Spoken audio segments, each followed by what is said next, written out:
அன்பார்ந்த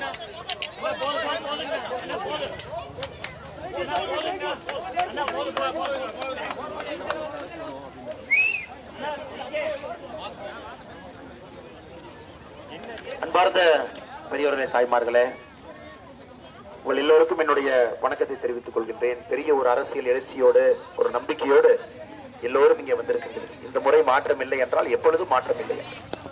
அதனால் முதல்ல உங்களுக்கு தலை வணங்குறேன். நீங்க வைத்திருக்கக்கூடிய நம்பிக்கை பெரிய நம்பிக்கை.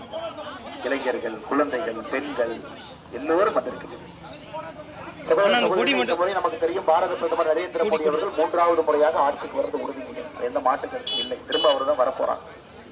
பிரதமர் மோடி அவர்கள் 3வது முறையாக வரும் பொழுது எப்படி பிரதமர் அவர்களை பயன்படுத்தி கோயம்புத்தூர் இந்த பகுதியினுடைய வளர்ச்சி, கிராமப்புறத்தினுடைய வளர்ச்சி எல்லாம் சரி செய்ய வேண்டும் என்று நீங்கள் சிந்திக்க வேண்டும். நடக்கக்கூடிய இந்த தேர்தல் என்பது யார் இந்தியாவுடைய பிரதமராக வர வேண்டும் என்பதற்கான தேர்தல்.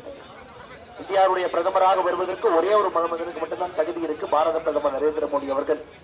அதனால் இந்த முறை உங்களுடைய மேலான ஆதரவு மோடியை கொடுப்பீங்க. அதே நேரத்தில் உங்கள் வீட்டு பிள்ளை, உங்கள் அன்பு தம்பி அண்ணாமலைக்கு நின்று கொண்டிருக்கின்றேன் வேட்பாளராக. எனக்கும் உங்களுடைய அன்பை எல்லாம் கொடுத்து வெற்றி பெற செய்வீர்கள் என்கின்ற ஒரு தாழ்மையான வேண்டுகோளை உங்களுக்கு வைத்து எல்லோருக்கும் நன்றி தெரிவித்துக் கொள்றோம் ஐயா. அடுத்த பாயிண்ட்ல பேசுறேன். இந்த பாயிண்ட் நீங்க எல்லாம் நிக்கிறதுனால வண்டி நிறுத்தி இறங்கி வந்திருக்கிறேன் ஐயா, கோச்சிக்காதீங்க. அதிக நேரம் இருக்குமுள்ள வெயில மக்கள் நின்று கொண்டிருக்கிறார்கள். எல்லோருக்கும் மறுபடியும் நன்றியை தெரிவித்துக் கொள்றோம். நன்றி வணக்கம்.